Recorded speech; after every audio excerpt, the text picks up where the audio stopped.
If solving the historic gang issues that Stockton has had over the past 40 years was as easy as declaring war on gangs somehow, number one, the question begs, why didn't you do that over the past 3.5 years you were mayor?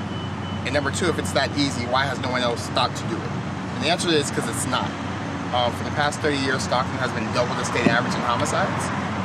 It's because that oftentimes we speak in terms of enforcement, and cops have a role, absolutely. But it's also about empowering the community, developing relationships, providing opportunities and pathways out that life.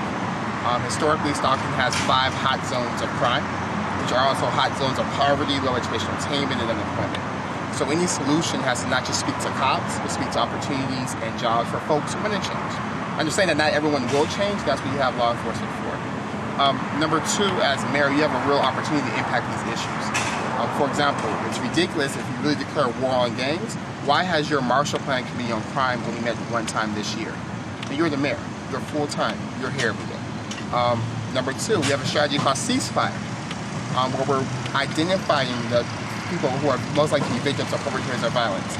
Why is the mayor not at the table? Why is the mayor not putting it on the council agenda? Because he sets our agenda. Why we had not one discussion at a council meeting about violent crime, or about ceasefire, or about the Office of Violence Prevention, if it's something you really care about.